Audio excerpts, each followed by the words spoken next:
We know that our recordings aren't going to be perfect. There are things that we're going to need to trim.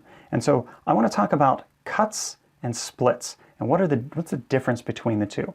Well, looking here in my timeline, I see that at the beginning, I'm not doing a whole bunch. I'm looking over my papers, I'm doing some review, and then right here is when I'm ready to record, very soon. There we go. So right here, that's where I want to start things. All right, so I need to get rid of this stuff at the beginning of the recording. How do I do that? All right, well, let's talk about these two things. Splits, you can see here's the split key, and that's with S, and then here's the cut that is Control X. All right, a split is just going to make one break in my media, whereas cut will actually remove media. Okay, so let me show you what I mean by that. So you can see here again, I have these 3 tracks, and I want to make a split right here on, let's say, this first track. So I will click on that track, and I can hit the S key on my keyboard, or I'll just hit split. Now notice that it wasn't available before. When I don't have any media selected, there's nothing to split. It doesn't know what to split. So I'm going to say, take this camera track and split it. And so now what it's done is it's made 2 separate clips. It's broken this one clip into 2. And now I can take this clip and I can delete it. And I can use the delete key on my keyboard to do that. Okay, so that's a split. Let's look at the difference now between that and a cut. Now, if I go here to this track and I say, I want to make a cut, it cut the whole track. Well, that's not at all what I wanted. So let me undo that quickly. We'll talk more about undo in a later lesson. But I want to cut. I just wanted to make a break. Oh, Ron said a cut is to delete sections of the track. Okay, so now I can use these handles on either side of the playhead.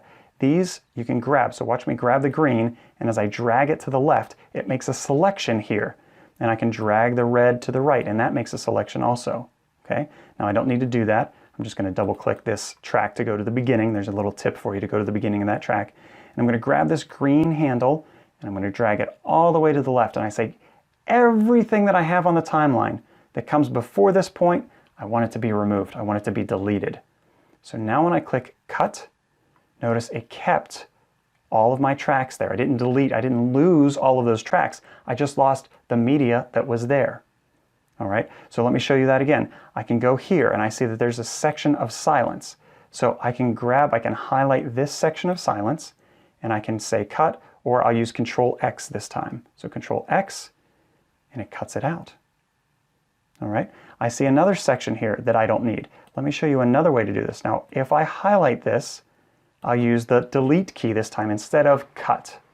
Now, when I use delete, notice how that's a little bit different. When I used cut, it brought the 2 together. When I used delete, it left this blank space.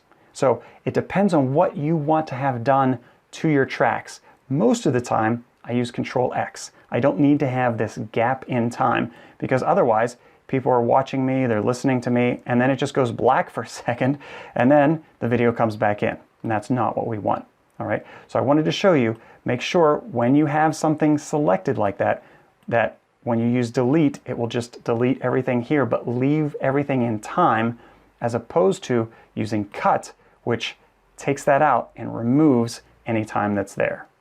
Now, another thing I can do is I can put a split through all of my tracks at once. So here you can see I don't have any tracks selected. In fact, I can't do a split. But if I know this is the end of my video and I want to stop it here, I can split all of these tracks at once by doing a Control-Shift-S. And then that puts a cut down through each track, no matter if it was selected or not. And so now each of these is its own separate one. I don't need any of them. I can grab it, delete, grab it, delete, grab it, delete. Now, there's a more effective way of selecting clips, and so what I'll do is I will undo those deletes and show you in the next video a more efficient way of selecting clips.